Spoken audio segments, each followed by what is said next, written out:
Então, pessoa, vamos tratar de uma pauta séria aqui? Como se todos os assuntos que eu trouxesse aqui não fossem da mais alta gravidade, né? Mas este, francamente, tem uma carga de drama na vida do brasileiro contemporâneo que merece um pouco mais de preocupação. Sim, eu estou falando de dinheiro. E não é porque nós nos tornemos mais fúteis nessa época, ou mais materialistas, ou mais imersos na dinâmica do capital neoliberal e blá blá blá. Não tem a ver com isso, não tem a ver com a nossa alta demanda por dinheiro, tem a ver, na verdade, com a falta dele, com o desequilíbrio da nossa relação com o capital, das dificuldades crescentes em esticar o dinheiro de forma suficiente para caber em 30 dias. É a dificuldade de administrar a dinâmica familiar, é a complexidade cada vez maior da política fiscal brasileira e a nossa profunda incompreensão sobre impostos. É a nossa dificuldade de desenvolver um plano de vida em que caiba seguridade social e aposentadoria, até porque o INSS já é um modelo meio que falido com a ampliação da expectativa de vida e o crescimento mesmo da população. Então, olha, nós estamos em apuros. Triste, tô rindo de nervoso. Porque, olha, já se fala que essa geração, inclusive, é a mais empobrecida e com maior perspectiva de ascensão social de toda a história. A dificuldade de estabelecer patrimônio, por exemplo, é um fato incontestável. Sabemos, por exemplo, que a possibilidade de sair de um emprego medíocre e assalariado para uma carreira de sucesso financeiro e de estabilidade econômica é um sonho mais distante do que, sei lá, o homem voar, desenvolver asas ou superpoderes. Está ficando cada vez mais complicado. Nós estamos dentro de um cenário cada vez menos promissor. E, contraditoriamente a esse pessimismo realista a respeito do futuro, fica o fato de nós termos cada vez menos habilidades de lidar com dinheiro. Até porque nós somos rodeados de pulsões de consumo cada vez maiores, né? Tem muita coisa que nos convida a comprar, que nos convida a gastar. É assim, tentação demais, e nada é dificultoso de você ir até o meio de consumo, não. Tá tudo na palma da sua mão no seu telefone.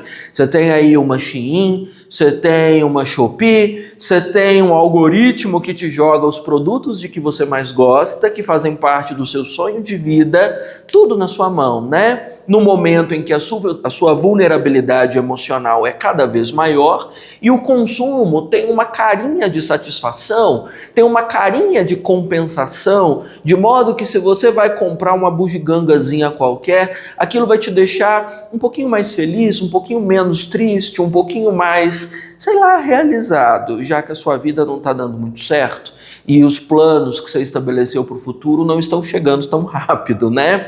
Então, estamos diante de um cenário bastante comprometedor, em que a educação financeira se torna uma necessidade cada vez maior, aprender sobre economia doméstica, uma demanda cada vez mais urgente, de modo que o governo federal acaba de lançar um novo programa, chamado Na Ponta do Lápis, que propõe uma matriz curricular para falar sobre educação financeira, sobre finanças, sobre previdência, sobre política fiscal, sobre toda a base que diz respeito a dinheiro dentro da formação dessa sociedade. Então, o assunto é sério. Dinheiro se tornou um problema. Na verdade, dinheiro é sempre problema quando falta, né, minha senhora, minha senhora?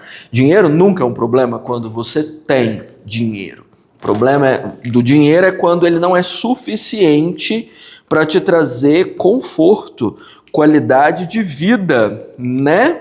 Que é o que todos nós queremos, estabilidade, tinta no pincel no momento da gravação da aula, é tudo que a gente quer, não é? As coisas no lugar. E claro, a gente quer a satisfação dos nossos sonhos individualistas de consumo, porque afinal de contas criam em torno de nós o desejo e a necessidade, de modo que a gente vai querer em algum momento satisfazer tudo isso. É o que a gente mais quer na vida. Todos nós queremos, né?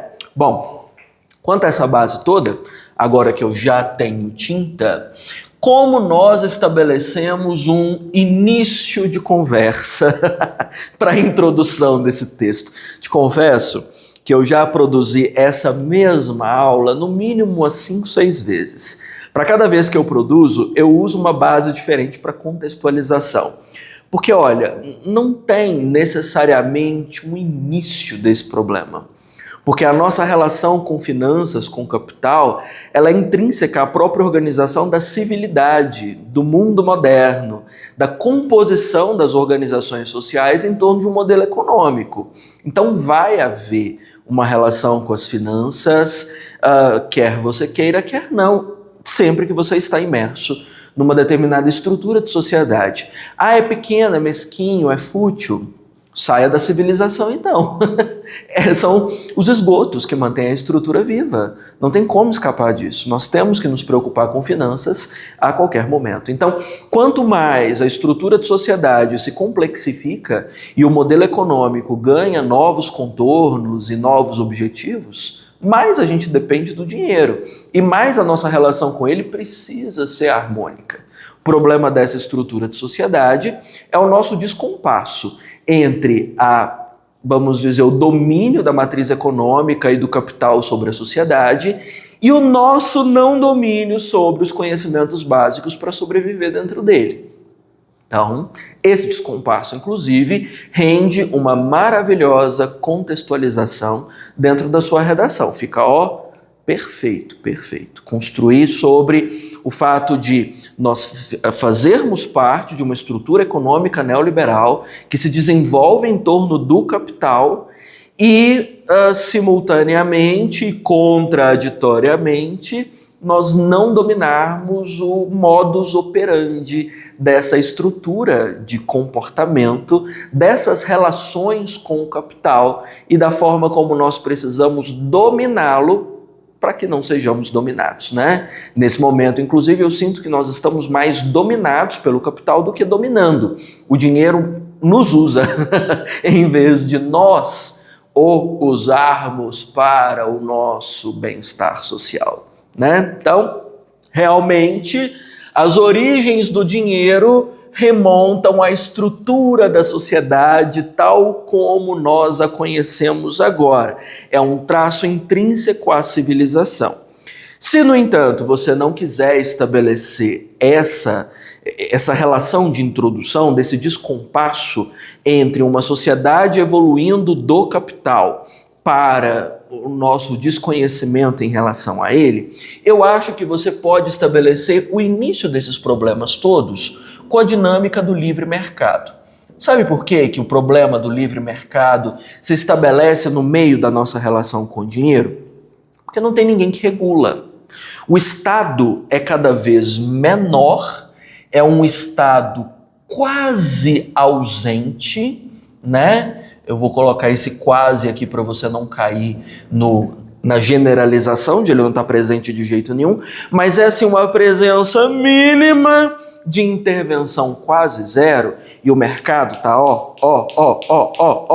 para fazer o quê? Compre mais, gaste mais, invista mais, comprometa mais do seu capital, trabalhe mais para realizar os seus sonhos de consumo. Veja que produto legal, veja que aplicativo bacana, olhe o preço da brusinha, compre mais uma peça para sua casa, compre uma bugiganga da China, dê uma olhada aqui que maravilha que eu tenho para te oferecer de empréstimo, olha essa linha de crédito que maravilha, tome dinheiro na sua cara, você vai conseguir pagar? Dane-se, tome mais dinheiro. Quer um cartão de crédito? Te dou 2. Vem cá, te faço um carnê, te dou de graça. Leva, compra, adquira. Isso é livre mercado.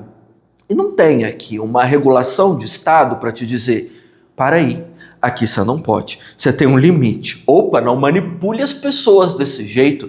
Não as convença a jogar no tigrinho dizendo que elas vão ficar milionárias, porque isso é um ultraje. Não tem. Porque nós vivemos numa estrutura de livre mercado, né? Essa matriz de livre mercado, mais esse Estado quase ausente, fica estabelecido para o mundo inteiro a partir de 1989, super recente, com o Consenso de Washington.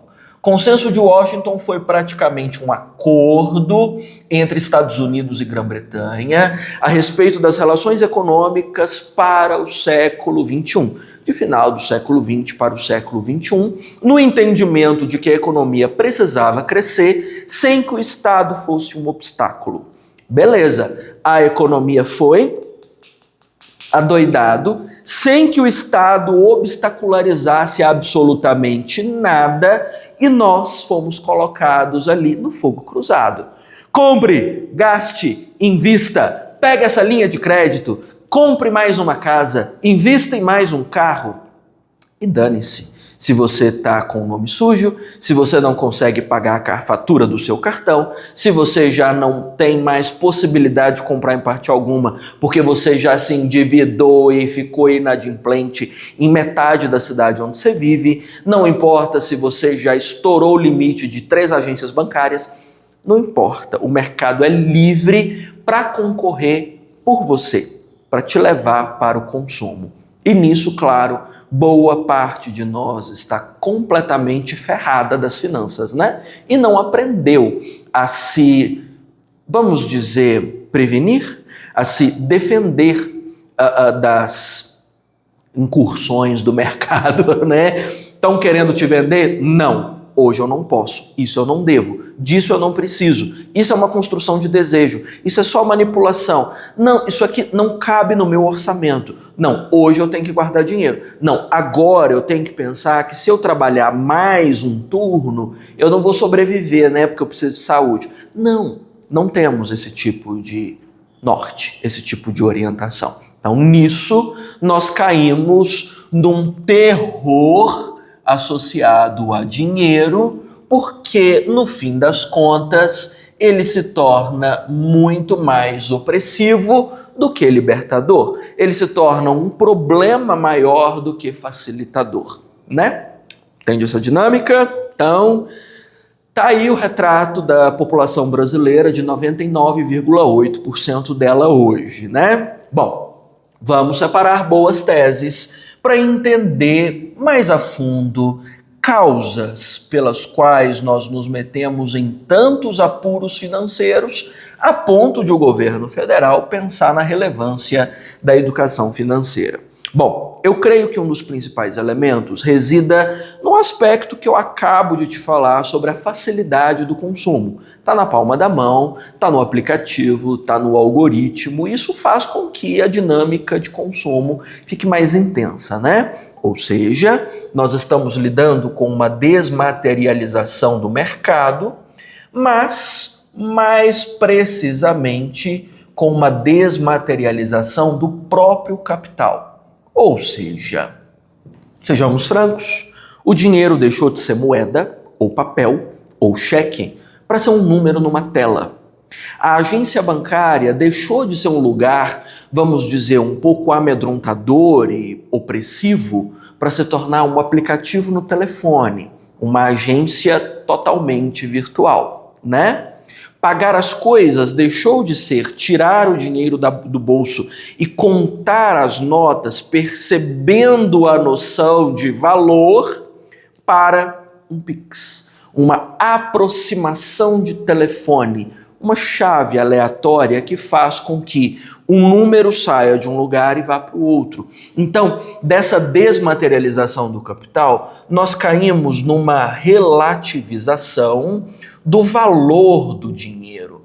Ou seja, o dinheiro deixa de ter aquele peso do trabalho suado, né, e da dificuldade de ganhar, para ser mesmo só um número num aplicativo, como se fosse uma rede social. O aplicativo do banco se torna mais uma rede social, mais um lugar provedor de desejos, em que se o número de repente fica negativo, isso nem assusta tanto, as linhas de crédito estão pipocando por aí, né? Então você pode negociar, você pode deixar nome sujo, é só um aplicativo, você fecha o aplicativo, você não lembra mais que o problema existe, você não é impedido de comprar porque o dinheiro acabou, você usa cheque especial, você usa cartão de crédito até, né, virar a curva da vergonha e pronto, tá tudo bem.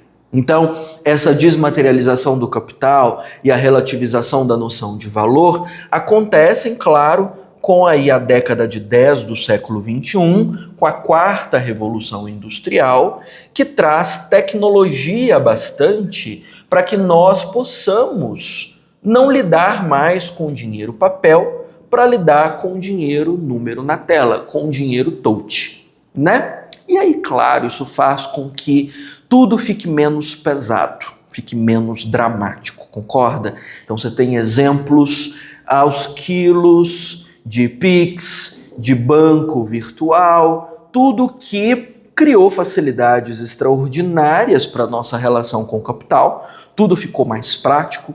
Eu hoje piso em banco uma vez a cada 2, 3, 5 anos, porque eu posso pagar minhas contas pelo aplicativo, eu posso negociar investimentos pelo aplicativo, posso receber por aplicativo. O aplicativo do cartão de crédito, da maquininha do cartão já está instalado no telefone, então recebo pelo telefone, pago as coisas por telefone, tudo é muito prático, mas essa praticidade tem um preço. E o preço está sendo o nosso descontrole a respeito do uso, o descontrole de boa parte da população que não entende a necessidade de uma administração financeira para que esse dinheiro não cobre a conta depois, né? E sobre isso, sobre esse dinheiro cobrar a conta depois, eu acho que eu posso estabelecer uma segunda tese que tem uma universalidade absurda também em torno desse assunto, sobre o fato de boa parte da população trazer uma visão muito imediatista a respeito do dinheiro. É uma nova percepção de sociedade, mais comum agora no século XX, em que não se pensa mais em futuro financeiro, né, que fazia parte daquele planejamento de longo prazo sobre o que eu tenho que fazer com o meu dinheiro no futuro, de que forma eu vou viver se eu perder o trabalho, e quando eu envelhecer e não conseguir trabalhar mais, como eu vou me manter? E se o aluguel dessa casa dispara, eu preciso ter algum dinheiro para conseguir cobrir novos valores? Se houver um adoecimento, os vários ICs que fazem parte do futuro, né? Para todos esses ICs, nós precisamos ter uma margem de planejamento para conseguir administrar essas intempéries, né? A gente precisa ser meio que o porquinho da casa de tijolo. A gente precisa pensar que em algum momento o lobo mau sopra, e sopra feio, e sopra rude. E aí, quando esse lobo mau soprar, a gente precisa ter uma base para que nós possamos sobreviver com dignidade diante da crise. Te pergunto, quantos brasileiros hoje pensam no lobo mau? A maioria, francamente, é o porquinho da casa de palha. A grande maioria. Tá vivendo o dia de hoje, tá curtindo a brisa, não tá nem aí pro dia da manhã, em termos de poupança, em termos de previdência, em termos de algum nível de pensamento que envolva um planejamento, seja de médio ou de longo prazo. Eu nem vou exigir que você tenha um planejamento para quando você tiver 70 anos, caso você tenha 20, é um pouco difícil pensar nisso, mas você já pensou os seus próximos 10 anos, os próximos 20 anos da sua vida? Porque o futuro vai ter a cara do que for feito agora. E o que você está fazendo agora para ter uma boa colheita no futuro, né? Nós temos inúmeros contos infantis que tentaram nos moralizar em torno dessa percepção. Estou te falando da ideia dos porquinhos, né? A maioria já virou linguiça faz tempo, né? Já virou bacon, não está nem aí com a sua cota de futuro. Da mesma forma que acho que, sei lá, o conto da formiga e da cigarra traz a mesma visão. A maioria tá só cigarra, tocando um violãozinho, tá nem aí pro inverno que vai chegar, né? Então, é assim, consumir como se não houvesse amanhã é um risco muito grande para uma estrutura de capital em que as crises são um fato. São. Acho que quando eu lia mais sobre Slavoj Žižek, eu via muito sobre o fato de nós vivermos um modelo capitalista que de tempos em tempos entra em crise. É natural do sistema, tal como são os incêndios no cerrado, que de tempos em tempos precisam acontecer até para que novas sementes germinem. Ocorre também no modelo capitalista a necessidade de crises para renovar o sistema e reordenar o capital. Acontece de tempos em tempos. São pesadas, inclusive, muita gente sofre. Quem sofre menos? Quem trabalhou durante o verão, quem foi formiguinha, quem construiu a casa de tijolos e se precaveu de alguma forma do lobo, né? Então, é um pouco arriscado uma estrutura de sociedade que vive só no hoje. Parte do interesse do governo federal em desenvolver um programa de educação financeira tem a ver com incentivar as pessoas a guardar uma moedinha que seja por mês, em fazer uma pequena poupança, em talvez investir no tesouro direto e aprender como fazer isso, ou que seja pagar a guia do INSS, garantir uma aposentadoria ainda que magra, mas que esteja lá, né? Antes uma aposentadoria magrinha do que nada, né? Mas não, a maioria não olha para isso aqui, para esse futuro ligeiramente assustador, que vai chegar, quer você queira, quer não, vai acontecer o futuro financeiro, mas nós estamos no agora. Então, nós estamos da forma como Schopenhauer mencionou que a maioria das pessoas acaba vivendo. Schopenhauer menciona que para a maioria das pessoas a linha do horizonte é o limite do mundo. Ou seja, até onde a vista alcança é o que existe de possibilidades. A gente não pensa que para além da linha do horizonte tem mais coisa, tem futuro. Isso da linha do horizonte é o foco excessivo no nosso presente, sem pensar que esse presente não é o limite do mundo. Tem mais coisa para acontecer. E se você sobreviver depois dos 50? E se você sobrevive depois dos 60? E depois dos 70? E depois dos 80? Como vai ser? Tá vendo? Não temos essa percepção. Então, nós estamos vendo um rombo no sistema de previdência brasileira, porque há cada vez menos contribuintes.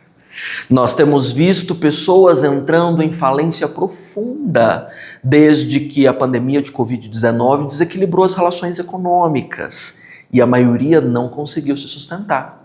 No meu setor, por exemplo, da educação, principalmente dos preparatórios, quase todo mundo que eu conhecia afundou. Faliu mesmo, porque não se precaveu, não guardou, não pensou que, opa, eu posso sofrer uma virada de mercado. Como é que eu vou me estabelecer? Dinheiro guardado. Cadê? Cadê o investimento? Cadê o pensamento sobre o futuro? Né? Então, esse futuro tem exatamente a cara do que você fizer agora, realmente. Se a sua vida agora é esse hedonismo sem fim dos prazeres do eu mereço, o seu futuro vai ser bastante perigoso. Né? Você pode associar esse imediatismo ao Schopenhauer, que eu considero muito adequado a essa discussão, e você pode associar também ao Anthony Giddens. Giddens comenta que esse imediatismo faz parte de um foco, um hiperfoco, como se fala atualmente, né? Nas urgências imediatas.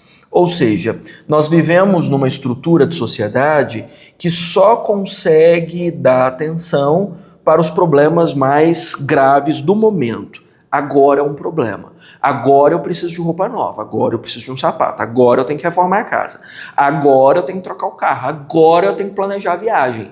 E aí, os problemas do médio e do longo prazo nunca têm espaço no nosso pensamento, para nós refletirmos, para nós pensarmos um pouco, para a gente planejar um bocadinho, né? A gente só fica preso ao agora, sem a percepção de futuro. Então, tanto a visão de Schopenhauer sobre uma sociedade presa à linha do horizonte, presa ao presente, quanto a ideia de Anthony Giddens de uma estrutura de sociedade com foco nas urgências imediatas, é uma justificativa para a nossa visão imediatista quanto às finanças e ao fato de o governo ter que ou te obrigar a contribuir para o INSS, porque se você não fizer, se ele não fizer, ninguém faz. E aí, com uma demanda de trabalho autônomo cada vez maior, a maioria não investe, a maioria não quer guardar. A maioria não pensa, né? Então, problema grave também, muito, mas muito sério, para o qual ainda não há tantas respostas. E aí, a partir dessa pauta, a gente pode começar a discutir, mas por que as pessoas acabam tão seduzidas por esse presente imediato e não pensam tanto em guardar o dinheiro para o futuro? Porque, olha, há muita sedução no presente, né? Muita coisa, é muito atraente, é muito sedutor, é muito irresistível. E a gente quer comprar, e a gente quer ter, e é agora, né? Porque, sei lá, é a necessidade de experimentar o agora, de compensar as frustrações, porque tem um viés psicoterapêutico nisso, das pulsões por consumo, da obsessão por consumo, vinculado principalmente às frustrações, né? As compensações da cabeça despirocada e falha em saúde mental. Tem gente que come, tem gente que bebe, tem gente que se droga, tem gente que compra. Tem, mas existe um mercado que seduz, existe dentro dessa dinâmica do livre mercado um circuito de sedução para o consumo que nos coloca, digamos assim, você precisa ter muita força de vontade para resistir, porque é fácil cair. É fácil cair na promessa do parcelamento, é fácil cair na ideia do crédito, e é fácil cair na sedução das comprinhas, né? Por que existe tanta sedução do mercado para o consumo? Porque, olha, principalmente a partir do século XX, nós entramos numa dinâmica de mercado denominada obsolescência programada. Ou seja, obsolescência, caso você não conheça o termo, tem a ver com tornar as coisas ultrapassadas, obsoletas. E Bauman, além de tantos outros autores, porque muita gente falou sobre isso, discute o fato de o mercado planejar para que as coisas estraguem, para que as coisas não sirvam, ou simplesmente para que você queira coisas que você não tem. A máxima de Bauman é: você é convencido continuamente de que tudo que você tem não é suficiente para que você sobreviva e tudo aquilo que você não tem é essencial para que você seja feliz, né? Então existe um circuito que faz com que as coisas sejam desejadas, quistas, né? Bauman comenta que a obsolescência pode acontecer por utilidade, por funcionalidade ou por desejo. Eu acho que a obsolescência por desejo é a mais forte na estrutura dessa sociedade. Por utilidade, é quando você percebe que o que você tem hoje já não consegue mais cumprir as necessidades da estrutura de vida que você tem. Um exemplo prático disso é quando determinadas redes sociais são atualizadas e o seu celular não comporta mais a atualização. Ou quando, sei lá, existe um peso cada vez maior dos aplicativos e eles já não conseguem mais ser comportados pelo seu telefone. Ou lançam um novo serviço de streaming que não abre na sua televisão. Então, as coisas já são planejadas para que tenham utilidade curta, já que existem modernizações e mais modernizações que vão te forçar a comprar outro, né? Vão te obrigar a comprar outro. Por funcionalidade, eu acho que é o tipo de obsolescência mais comum. Bauman, inclusive, reflete nas obras dele que o primeiro produto que passou por um processo de obsolescência programada de funcionalidade foi a lâmpada de filamento, a incandescente. Provavelmente você já deve ter ouvido falar, ou viu em algum lugar, porque hoje ela já nem é vendida. Mas essa lâmpada tinha uma durabilidade imensa nas casas brasileiras, nas casas do mundo inteiro, porque era o único formato vendido por aí. E aí, elas duravam meses, anos até. Incomodava o fato de elas durarem, porque afinal de contas, se ela dura, ninguém compra, né? Então, começaram a simplesmente afinar esse filamento, porque por ele passa energia elétrica e calor. Ele esquenta bastante. E se ele for mais fino, ele vai romper, vai queimar mais rápido.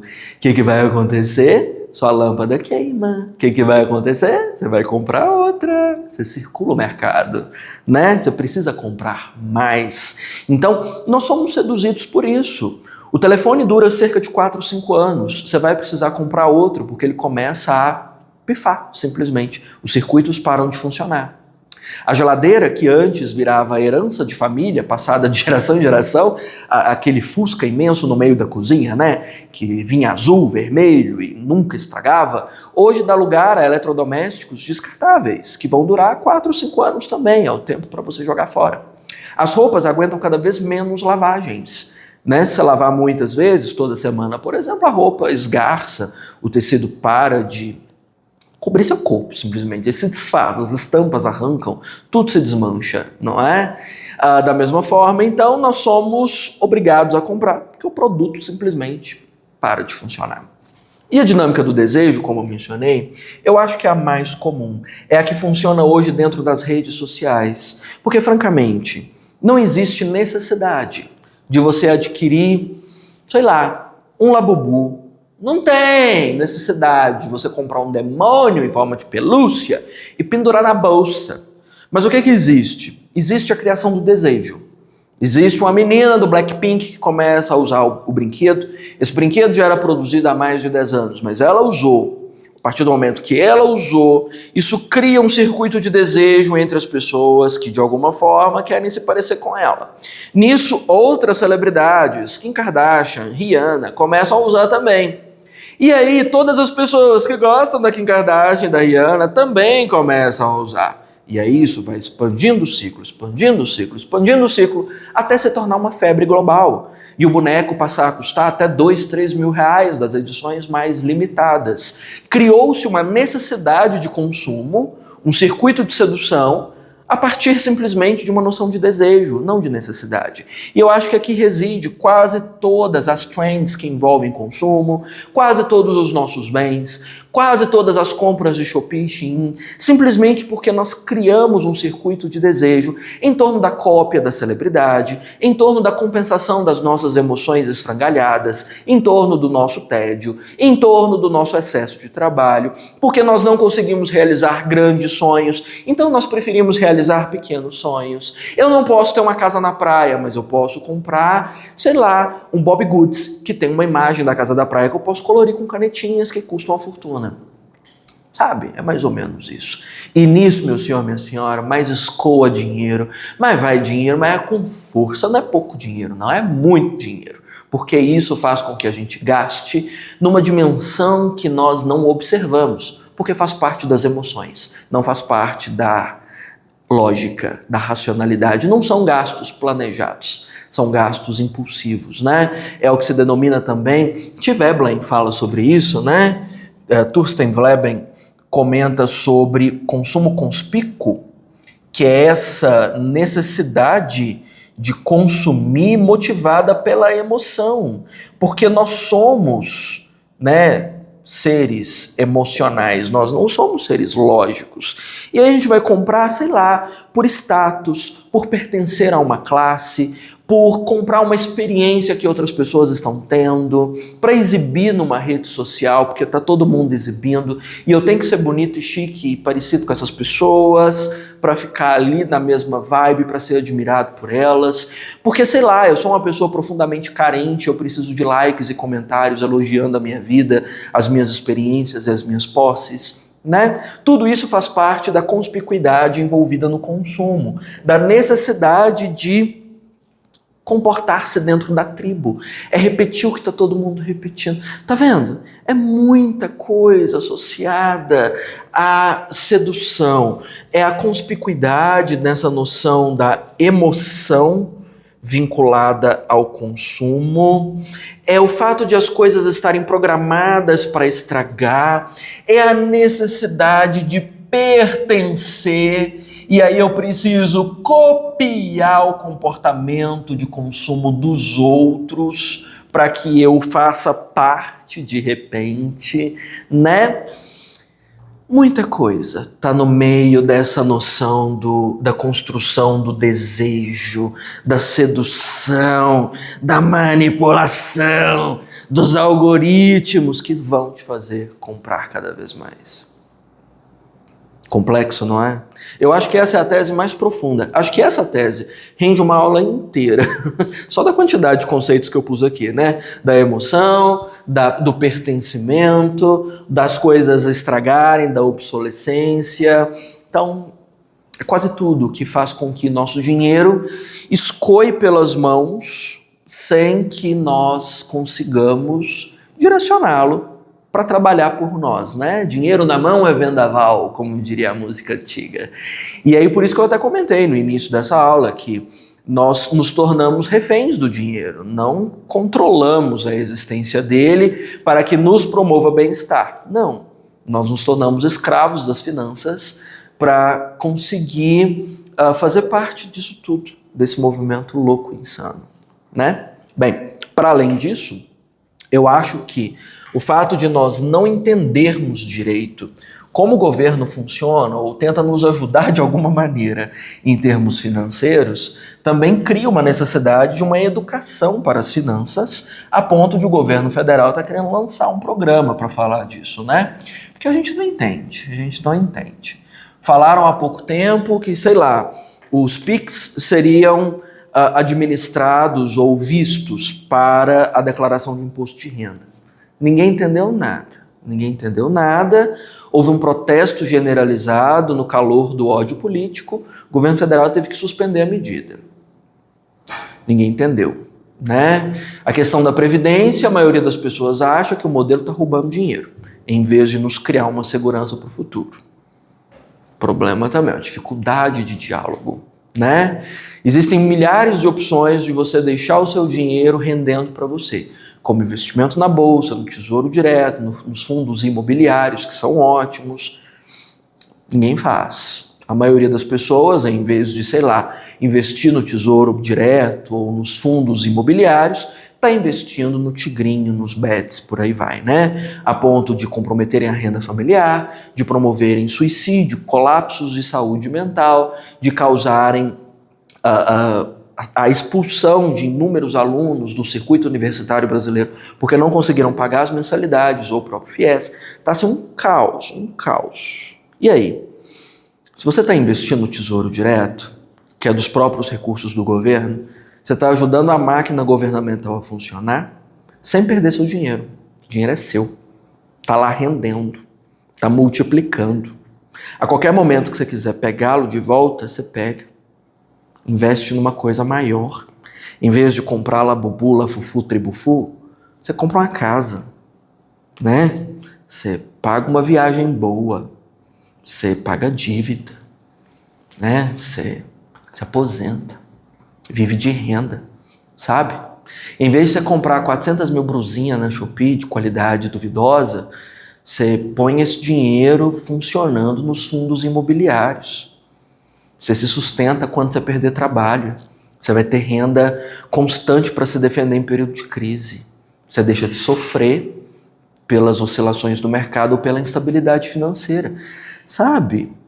E assim, dentro da história do Brasil, nós infelizmente somos mais espectadores ou observadores, né? Eu vou até colocar aqui que nem é observador, é uma exclusão, né, do fluxo histórico e governamental. A gente fica meio que de fora de tudo que está acontecendo e, claro, nós acabamos perdendo muitos recursos com isso. Nós somos manipulados sem que nós percebamos. A gente não consegue julgar se estão nos explorando ou nos ajudando. A gente fica à mercê até dos próprios bancos, que nem sempre estão oferecendo coisas boas, porque banco trabalha para ele, né? Não trabalha para você. Tudo que o banco te oferece é para que o banco se saia bem. Dá uma olhada aí no que é consórcio bancário para você ver se não vão te arrancar um rim e fazer você engoli-lo do avesso.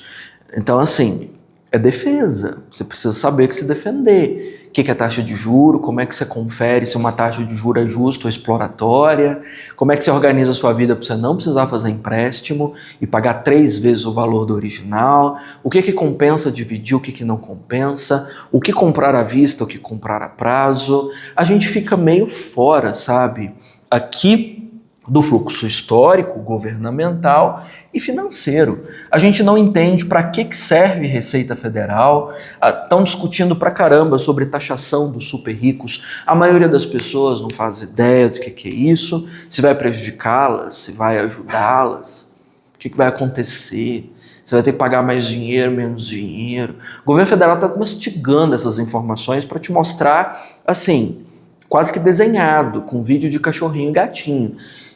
E a maioria das pessoas ainda não entendeu, porque é um analfabetismo financeiro profundo, profundo. Então, infelizmente, nós ficamos como espectadores da nossa história, do nosso governo e das nossas finanças, sem saber o que fazer.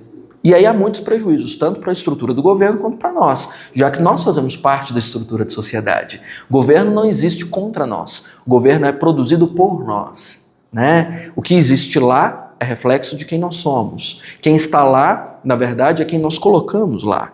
Está trabalhando para nós. O governo não é um inimigo. O governo é um representante. São os especialistas que nós elegemos para cuidar de tudo. A gente não sabe de nada disso. A gente fica de fora mesmo. Isso aqui é bastante discutido na obra O Homem Cordial, do Sérgio Buarque de Holanda. Acho que ele é o que mais discute isso, da evolução histórica brasileira, em que o próprio cidadão sempre esteve meio de fora.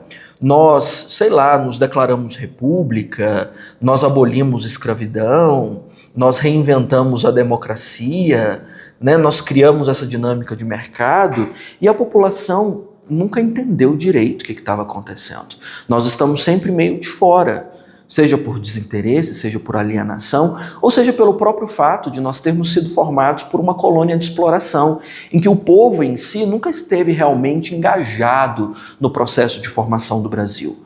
Aqui era só o quintal de Portugal, de onde se tiravam recursos para levar para a metrópole, não era uma relação de laço com a terra, né? Então ficou um traço meio que nós aqui vendo o que eles estão fazendo, são eles que mandam, eu não tenho que interferir. Sabe? É quase uma posição de subalternidade. A gente fica meio pequeno diante de toda essa movimentação. É o que o Sérgio Buarque menciona e é de fato o que eu acho que aconteceu. Nós ficamos meio de fora dentro do processo da colonização do Brasil até a formação do Brasil democracia que nós conhecemos hoje. Essa exclusão profunda da participação social, né? Então, mais uma razão para precisar educar as pessoas. E tá difícil, viu? Porque parece que quanto mais a gente educa, menos as pessoas estão aprendendo. Tá difícil. Tô te falando isso como educador mesmo. Tá um desafio gigantesco, né? Além, claro, da exclusão do fluxo histórico, governamental e financeiro, eu não posso deixar de falar, e vou deixar isso para você como uma quinta tese, o fato de nós termos uma sociedade com cada vez mais dificuldade de acessos mesmo. Estamos empobrecidos. Eu até falei no início dessa aula que a possibilidade de aquisição de patrimônio ou mesmo de ascensão social, de estabilidade de carreira, está cada vez mais distante da estrutura dessa sociedade. E isso se deve ao fato de nós estarmos vivendo crises conjunturais. E essas crises juntas, porque são conjunturais, de conjunto mesmo, não estão criando um bom espaço para prosperar. Então, meio que eu estou dizendo que o dinheiro está pouco e ele pode ficar menor. As dificuldades são grandes e elas podem ficar maiores. São poucas as pessoas que conseguem ser bem-sucedidas hoje e podem ser cada vez menos pessoas nos próximos anos, sabe? Se você pensar, tudo que faz parte da rotina do brasileiro está cada vez mais difícil. Pense lá, o lugar onde você mora, o lugar em que as pessoas moram está cada vez mais caro. O preço dos imóveis está pela hora da morte, duplicando, triplicando de valor com o passar dos dias, tanto para venda quanto para aluguel. Isso faz parte de um processo que a gente chama de gentrificação. Gentrificação é essa especulação imobiliária astronômica pela valorização do entorno e, claro, pela lei da oferta e da procura. Quem dá mais leva, né? Quem fala disso é Ruth Glass. Além da moradia, as pessoas precisam trabalhar. O trabalho está cada vez mais precário, né? A gente está vivendo um circuito de precarização em que pagam cada vez menos e você precisa trabalhar cada vez mais. Mas vai acabar com a escala 6x1, as pessoas vão poder descansar mais. Acaba a escala 6x1 e as pessoas arrumam mais um emprego para cobrir esse tempo livre. Porque o dinheiro não está dando, porque estão pagando pouco. Acabar com a escala 6x1 não resolve o problema. A gente precisa, inclusive, falar sobre isso. Na verdade, eu preciso fazer aula para tudo isso, né? Trânsito, mobilidade urbana é um problema, faz parte da rotina do brasileiro. Cada vez mais caótica. Se você considerar que, pelo alto preço da moradia e pela precarização do trabalho, é preciso morar cada vez mais longe. Morando cada vez mais longe, você depende cada vez mais de transporte público ou de carro privado. Ambos, pela hora da morte, também caríssimos. Tá vendo? Tá difícil viver. E aí você pensa, mas de onde veio essa dificuldade toda? A gente está vivendo uma sequência. 2008 nós entramos, na verdade 2005, nós entramos numa crise política absurda, em que o governo, antes nosso parceiro, passa a ser visto como nosso inimigo. Em 2008 nós entramos numa crise econômica, da qual a gente nunca se recuperou direito. Em 2020 nós entramos na maior crise sanitária e conjuntural da história, que afetou toda a dinâmica da sociedade, do ponto de vista político ao econômico. Né? A partir de 2022, nós começamos a perceber essa crise sanitária e econômica virar uma crise ambiental sem precedentes, com aumento absurdo das temperaturas. Né? Nós já estamos vivendo uma crise desde 2024, uma crise diplomática absurda nas nossas relações econômicas com nações fortes e guerras e mais guerras no mundo afora. Está cada vez mais difícil estabelecer uma economia que transpasse as fronteiras. Polarização política atravessa todo esse processo. Um nível de estupidificação da população absurdo, a maioria não entende nada do que está acontecendo. Tá vendo que nós estamos dentro de um cenário de crise? Quem fala dessas crises conjunturais é o Slavoj Žižek, sobre o qual eu falei agora há pouco. De não haver uma nem duas crises, mas diversas crises, que juntas estão criando o apocalipse. Cada um desses, um cavaleiro do apocalipse, pisando sobre as nossas cabeças e levando todo o nosso dinheiro, todos os nossos recursos, toda a nossa possibilidade de uma sobrevivência, né, com qualidade. Então, se o programa na ponta do lápis fizer efeito, porque ele envolve treinamento de professores, desenvolvimento de materiais e a adesão voluntária de estados e municípios. As pessoas têm que querer participar. Se funcionar e se o projeto se tornar atraente o suficiente, pode ser que comece a equilibrar um pouco essas relações, né?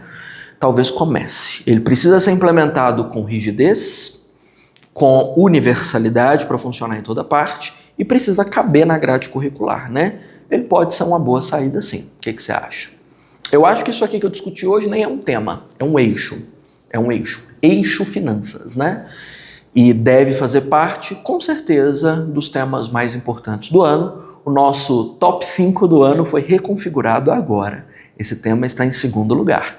Você precisa dominá-lo. Combinado? Me manda aí qual tese faz sentido para você. O que eu não falei aqui que precisaria ter sido abordado? Além dessas pulsões de consumo, o desejo pelas experiências, a falta de praxis na educação que envolva educação financeira. Me conta o que faltou. Eu complemento, faço mais uma, a gente abre o leque, combinado? Guarda dinheiro, hein? Cadê o cofrinho? Já pôs moedinha no cofrinho hoje? Vai lá, hein?